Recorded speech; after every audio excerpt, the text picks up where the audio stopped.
Business பக்கங்கள். Hi friends, இது மாலிகாவின் கேளுங்க கதை கேளுங்க. மானஸ் எழுதிய இன்ப ஜீவிதம், அத்தியாயம் 82.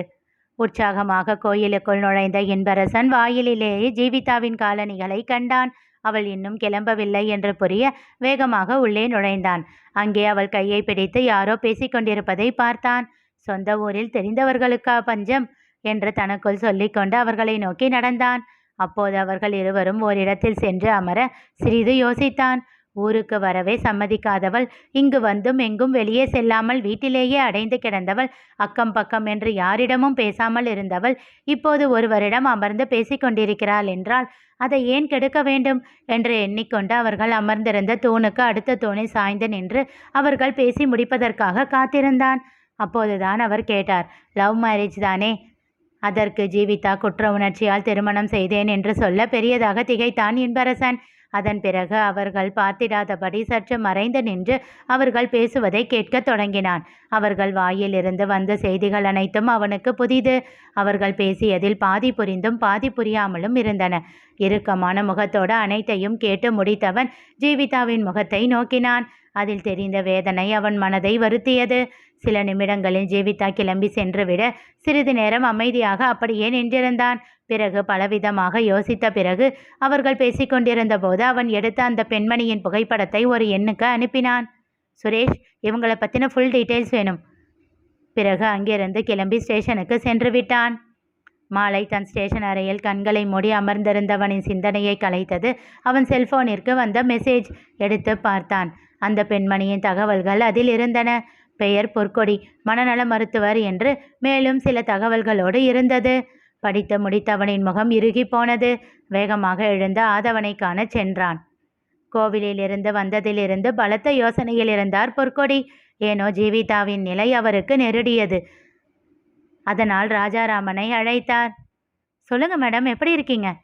சார், ஜீவா கல்யாணம் பண்ணியிருக்கிற பையன் யாரு? அவர் கேள்வியில் திகைத்தார் ராஜாராமன். சொல்லுங்க சார் என்றவர் கோவிலில் ஜீவிதாவை பார்த்ததை பற்றி சொல்லி அவர்கள் பேசியதையும் தெரிவித்தார்.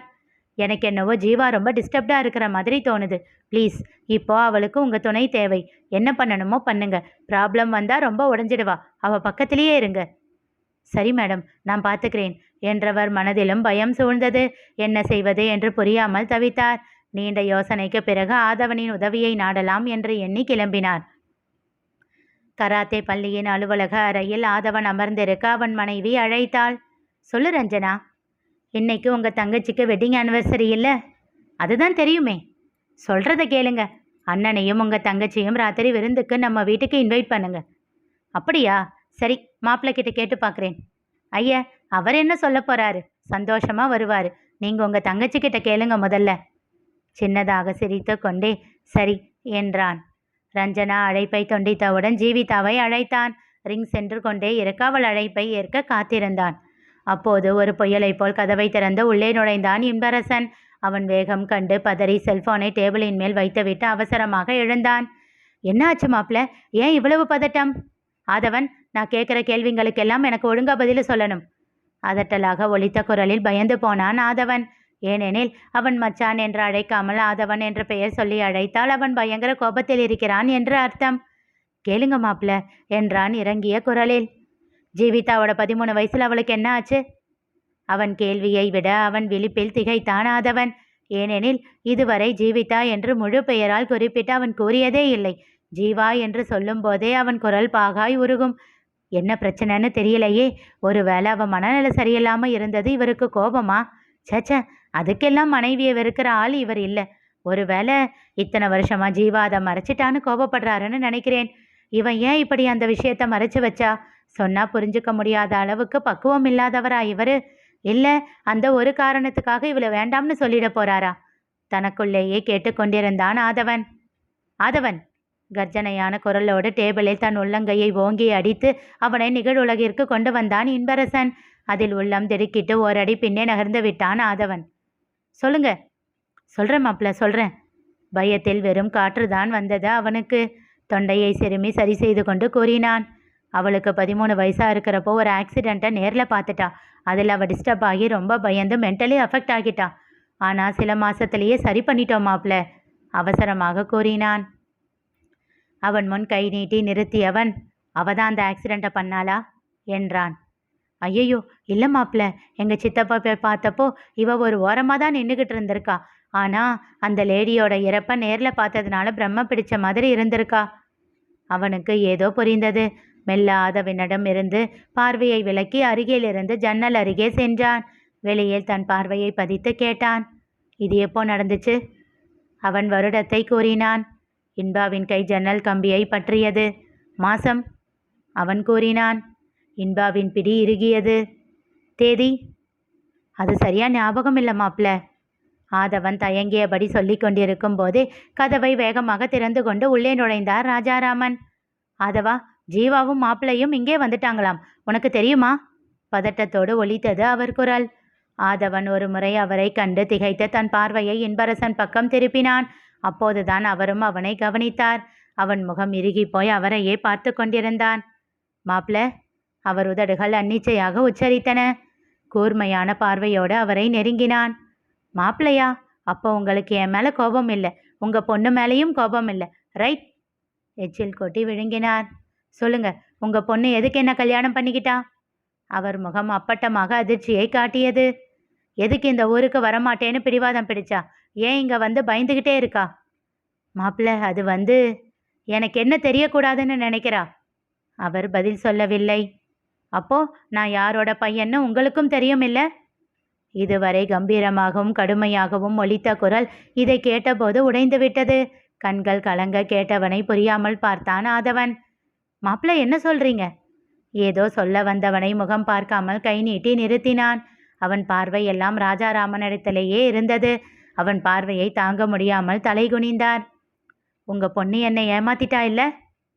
மருத்துவமனையில் தன் அறையில் காதில் வைத்திருந்த செல்போனோடு நின்றிருந்த ஜீவிதாவின் விழிகளிலிருந்து கண்ணீர் வழிந்தது.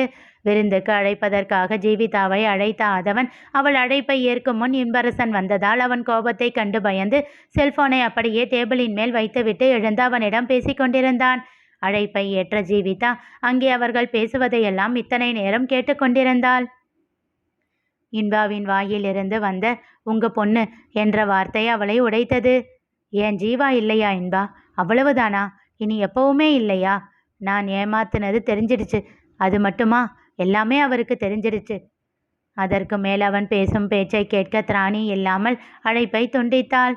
மனமும் முகமும் இறுகி சிலையாக அப்படியே நின்றிருந்தாள். சிறிது நேரம் கழித்து அவள் அறை கதவை வேகமாக திறந்து கொண்டு உள்ளே நுழைந்தான் இன்பரசன். அவனை கண்டு திகைத்தாள். என்னை ஏமாத்திட்டா இல்லை என்றான் கர்ஜனையாக. இன்பா என்றாள் பயத்தோடு.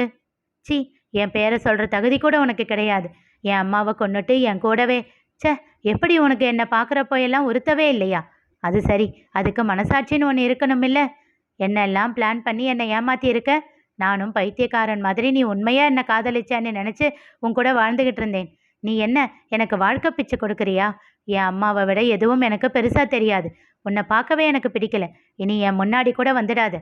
முக்கியமாக என் அம்மா வாழ்ந்த அந்த வீட்டில் உன் நிழல் கூட படக்கூடாது. புரியுதா? சினம் கொண்ட சிம்மம் என கர்ஜித்து விட்டு கதவை வேகமாக அரைந்து சாத்தி கொண்டு சென்று விட்டான். நின்ற இடத்தில் அப்படியே சிலையாக நின்றிருந்தாள் ஜீவிதா. எவ்வளவு நேரம் என்று தெரியவில்லை. அவளை சுற்றி ஒன்றுமே இல்லாததைப் போல் உணர்ந்தாள். எந்த ஒரு விஷயம் நிகழவே கூடாது என்று பயந்து கொண்டிருந்தாலோ அது இதோ நடந்தே முடிந்துவிட்டது. அவளுக்கு என்ன செய்வது என்றே புரியவில்லை. அவள் கண்களில் கண்ணீர் கூட இல்லை. ஏதோ ஒரு ஜடம் போலிருந்தவளுக்கு மெல்ல அசைவு வந்தது. தன் டேபிளை நோக்கினாள். அதன் மேலிருந்த ஸ்வீச்சர் பாக்ஸில் அவள் பார்வை பதிந்தது. அதனிடம் சென்றாள். அதிலிருந்த கத்தியை எடுத்தாள். கூறிய அதன் முனையை ஒரு முறை பார்த்தாள். தன் முழங்கையை நீட்டி கை நாடி பகுதியை பார்த்தாள்.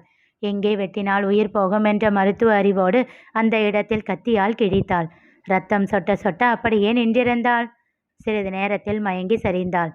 அவள் முகம் அமைதியை தழுவியது. இனி நிகழப்போவது என்ன தெரிந்து கொள்ள தொடர்ந்து கேளுங்க. கதை கேளுங்க. மீண்டும் சந்திப்போம்.